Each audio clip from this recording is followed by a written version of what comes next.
ഇന്ന് ജോലിയൊക്കെ കഴിഞ്ഞ് ഭക്ഷണമൊക്കെ കഴിച്ച് ഞാൻ ഇങ്ങനെ ഇരിക്കുമായിരുന്നു. അപ്പോഴാണ് എനിക്ക് പെട്ടെന്നൊരു ചിന്ത വന്നത്. ഇന്ന് വെള്ളിയാഴ്ചയാണേ. വെള്ളിയാഴ്ച എന്ന് പറയുമ്പോൾ ഏപ്രിൽ 11-ാം തീയതിയാണ്. ഇപ്പോൾ സമയം ഏതാണ്ട് രാത്രി ഒരു 8 മണിയായി. അപ്പോൾ നമ്മുടെ വിഷുവിൻ്റെ കുറേയധികം സിനിമകൾ റിലീസായിട്ടുണ്ട്. ഏതാണ്ട് 3-4 പടം ഇപ്പോൾ നമ്മുടെ തിയേറ്ററുകളിൽ കളിക്കുന്നുണ്ട്. അങ്ങനെ ഇരിക്കുന്ന അവസ്ഥയിൽ എനിക്ക് പെട്ടെന്നൊരു ചിന്ത വന്നു. എന്താണ് നമ്മുടെ എമ്പുരാൻ്റെ ഒരു ബുക്കിംഗ്? സിനിമയുടെ കാര്യം പറയുവാണെങ്കിൽ ഇപ്പോൾ ഓൾ ടൈം ബ്ലോക്ക് ബസ്റ്ററാണ്. ഏതാണ്ട് 260 കോടിയിലേക്ക് സിനിമ കടന്നുകൊണ്ടിരിക്കുകയാണ് സുഹൃത്തുക്കളെ. നിങ്ങളൊന്ന് ആലോചിച്ച് നോക്കിയേ, 260 കോടി ഒരു മലയാള സിനിമ. ഈ റെക്കോർഡൊക്കെ തകർക്കാനായിട്ട് ഇനി അടുത്ത എമ്പുരാൻ 3 തന്നെ വരേണ്ടി വരും.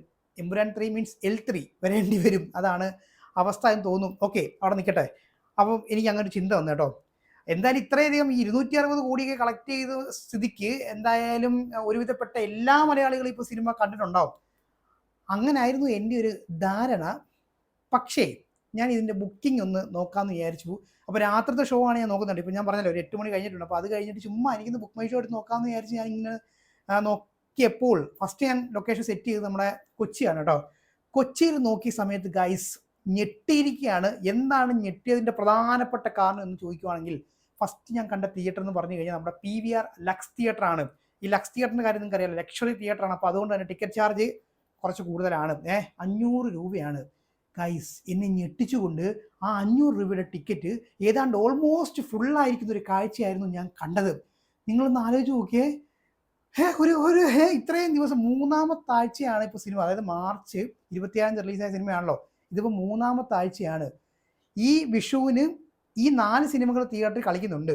അപ്പോഴാണ് ഈ 500 രൂപയുടെ ടിക്കറ്റുള്ള തിയേറ്ററിൽ ഓൾമോസ്റ്റ് ഫുള്ളായിട്ടിരിക്കുന്നത് ഞാൻ കാണുന്നത്. നിങ്ങൾ തന്നെ പറ. അപ്പോൾ അതായിരുന്നു അവസ്ഥ. അത് കഴിഞ്ഞ് ഞാൻ ബാക്കിലേക്ക് വന്നു. എന്നിട്ട് ഞാൻ മറ്റ് തിയേറ്ററുകൾ, കൊച്ചിയിലെ മറ്റ് തിയേറ്ററുകൾ നോക്കിയ സമയത്ത് ഞാൻ കണ്ടത്, അതായത് നമ്മളിങ്ങനെ ഓറഞ്ച് കത്തി നിൽക്കുക എന്ന് പറയും. ഈ ഓറഞ്ച് കത്തി നിൽക്കുക എന്ന് പറഞ്ഞു കഴിഞ്ഞാൽ അത്യാവശ്യം നല്ല രീതിയിൽ ഏതാണ്ട് ഒരു 70% മുകളിൽ ബുക്കിംഗ് ഉള്ളപ്പോഴേക്കാണ് ഈ ഒരു ഓറഞ്ച് ലൈറ്റ് ഇങ്ങനെ കത്തിക്കുന്നവന്മാർ ബുക്ക് മൈ ഷോയ്ക്കകത്ത്. അങ്ങനെയായിരുന്നു ഞാൻ മറ്റ് തിയേറ്ററുകളിൽ കണ്ടത്. ഇപ്പോൾ നിങ്ങൾ ആലോചിച്ച് നോക്കിയേ, കൊച്ചിയുടെ ഒരു അവസ്ഥ, എമ്പുരാൻ്റെ ഒരു അവസ്ഥ എന്ന് പറഞ്ഞു കഴിഞ്ഞാൽ ഇതായിരുന്നു. അവിടെ നിന്ന് ഞാൻ നേരെ പോയത് ട്രിവാൻഡ്രത്തേക്കാണ്. ട്രിവാൻഡ്രത്തും ഒരു മാറ്റവും ഇല്ല.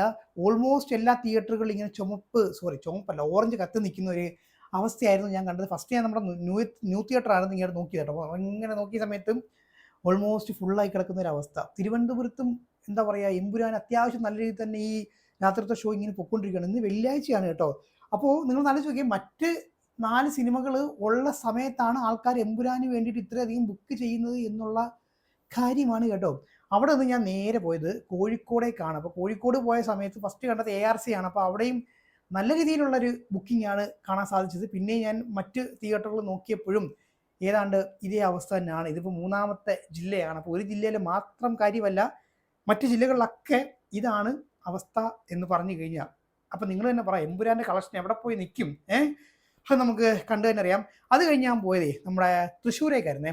തൃശ്ശൂർ നോക്കിയ സമയത്ത് ഒരു ചെറിയ മാറ്റം ഉണ്ടായിരുന്നു. അതായത് അവിടെ രാത്രിയുടെ ഷോ ഇപ്പോൾ ഞാൻ നോക്കിയ സമയത്ത് എല്ലാം ഇങ്ങനെ പച്ച കത്തി കിടക്കുമായിരുന്നു. അപ്പോൾ ഞാൻ വിചാരിച്ചു ഓക്കെ, തൃശ്ശൂരിന് വലിയ ബുക്കിംഗ് ഒന്നും ഇല്ല എന്ന് വിചാരിച്ച് ഞാൻ പച്ച കത്തി ഒരു തിയേറ്ററിനകത്തോട്ട് കയറി നോക്കിയപ്പോഴാണ് അവിടെയും അത്യാവശ്യം ബുക്കിംഗ് ഉണ്ട് കേട്ടോ. എങ്ങനെ പോയാലും ഒരു 30% 40% ബുക്കിംഗ് അവിടെയും ഉണ്ട് എന്നുള്ളതാണ് ഒരു അവസ്ഥ എന്ന് പറഞ്ഞു കഴിഞ്ഞാൽ.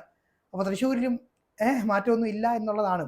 അത് കഴിഞ്ഞാൽ നേരെ കൊല്ലത്തേക്ക് പോയി. കൊല്ലത്ത് നോക്കിയപ്പോൾ നമ്മുടെ GMAXൽ എല്ലാ ടിക്കറ്റും സോൾഡ് ഔട്ട് ആയിട്ട് ബുക്ക് ചെയ്യാൻ പറ്റാത്തൊരവസ്ഥയാണ് കണ്ടത്. അതായിരുന്നു അവസ്ഥ.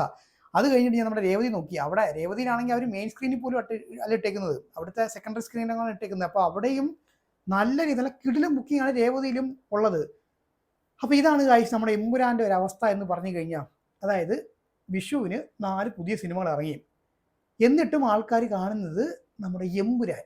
അതാണ് അവസ്ഥ എന്ന് പറഞ്ഞു കഴിഞ്ഞാൽ. അപ്പോൾ ഇനി അടുത്ത നമ്മുടെ തുടരും സിനിമയുടെ റിലീസ് മെയ് ആയിരുന്നു. അപ്പോൾ അത് മാറ്റി ഇപ്പോൾ ഏപ്രിൽ 25 ആക്കിയിട്ടുണ്ട്. ഇന്നിപ്പോൾ ഏപ്രിൽ 11 ആയിട്ടുണ്ടല്ലോ. മിക്കവാറും നമ്മൾ കാണാൻ പോകുന്ന കാഴ്ച എന്ന് പറഞ്ഞാൽ അന്ന് തുടരും ഇറങ്ങുമ്പോഴും മിക്കവാറും എമ്പുരാൻ ആൾക്കാർ കാണുന്നുണ്ടാവുന്നുള്ള അവസ്ഥയൊക്കെയാണ് കേട്ടോ. ഈ കളക്ഷൻ എവിടെ പോയി നിൽക്കും എന്നുള്ളത് നമുക്ക് കണ്ടു തന്നെ അറിയാം.